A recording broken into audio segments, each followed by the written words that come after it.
real solutions to money, relationships, wellness, and more. Shine a light onto your day and into your life. Power Your Life with Dr. Joanne White.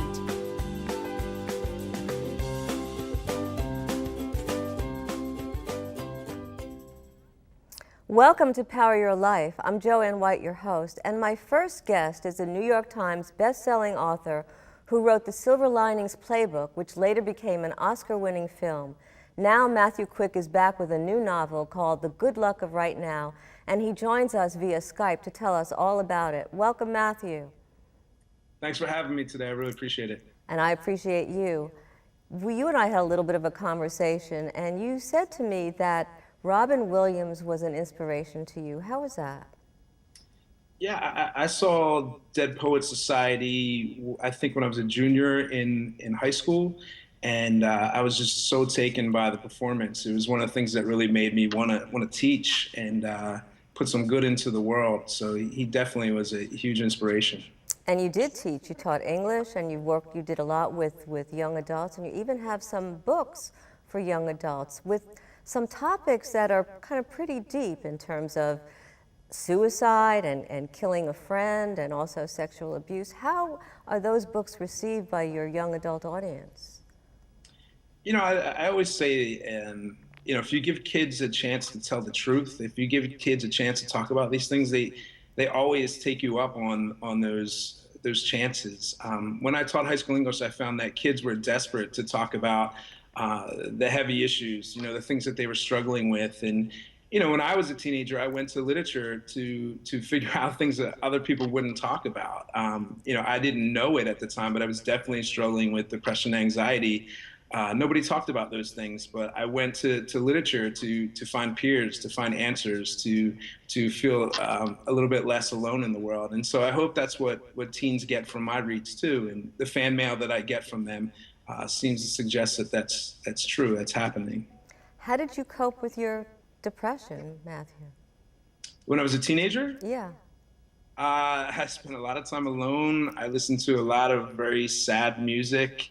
I had a red notebook that I used to just write in all the time, and I didn't realize it at the time, but now looking back in retrospect, I'd say I was doing art therapy. That's where I go. I go to the page to take all the chaos in my mind and try to make order out of it. And I did that kind of intuitively as a teenager. Now I do it very consciously as an adult. I understand that as being a writer myself.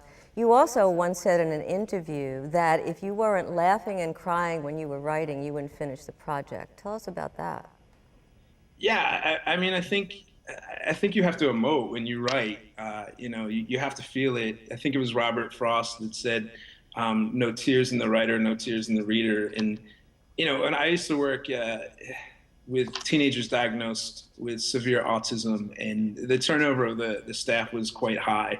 And anytime someone came in, a new person to work with our students, we always watched to see if they would laugh on the first day. Not laugh at our students, of course, but laugh at the absurdity of the situation that we were given every single day. And if that person laughed, we knew that they would show up to work the following day. If they never laughed once during the day, they would never come back. And I think that's true of a lot of things in life. You've got to find a way to emote, a way to express your feelings, and a way to kind of laugh at the absurdity of it all. When I first started writing, everyone told me, you'll never be published, the novel's dead, you'll never make a living. And, you had to laugh at that a little bit or you would never keep going. So I totally agree, because laughter is, and especially laughing at yourself, is so essential to be able to move forward. The characters that you've created, Pat in Silver Linings Playbook and Bartholomew in your new book, do you in any way represent them, or is there a piece of you in those characters?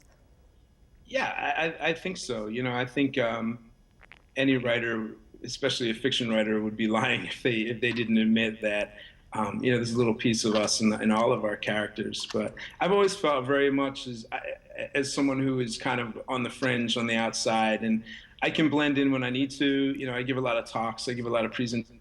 I taught for many years. But I'm somebody who generally feels most comfortable alone and kind of on the fringe or, in one-on-one situations. So I've always felt as though I've kind of lived this double life where I'm a fake extrovert, but a true introvert. And it surprises people. You know, a lot of my students, when I talk about my depression very openly now, they'll say, my former students will say, Q, when you were teaching high school, like, there's no way, like, you know, you're this guy that was upbeat all the time. You're always, you know, giving these motivational speeches, and that's one side of me, but there's this other side of me that feels very much like a misfit or a freak, or, you know, somebody who doesn't fit in easily. I can put a mask on and blend into society, but you know, and I go to the page to try to tell the truth, and that's one of the places where I feel that I can be me. In your new book, tell us something about it that is something about synchronicity, or just about the way that everything fits in that's really very interesting. I don't know how many people really are familiar with this like they are with Silver Linings Playbook. Yeah, I mean, in the book, Bartholomew Neal, he becomes obsessed with Richard Gere. The whole book is letters to Richard Gere, and he becomes, you know, kind of interested in Buddhism and in duality and opposites. And so the book plays with this idea that, you know, anytime something good happens somewhere, something bad has to happen somewhere else to even it out. And, you know, for me in my life at the time when I was writing this book, it was right as Silver Linings was starting to be filmed, and a lot of really good things were happening for me. And I felt, to be honest, I felt a tremendous amount of guilt in some ways, even though I'd worked hard and I try to be a good person, and I felt as though I'd earned those successes. But there are a lot of my writing friends who are wonderful people, kind human beings that worked just as hard as I did, in some cases for decades longer, who had never had those experiences. So I was thinking a lot about fortune and good luck and opposites. And, you know, it was a way for me to kind of to think about, you know, the duality of life, and why certain good things happen to certain people, not other people, and what do we do with that? You know, because I've certainly had low times as well, and kind of balancing the low times in my life with the high time, and you know, just trying to take a look at the ups and downs that we all go through as human beings. Thanks. We'll be right back with author Matthew Quick right after the break, so stay with us.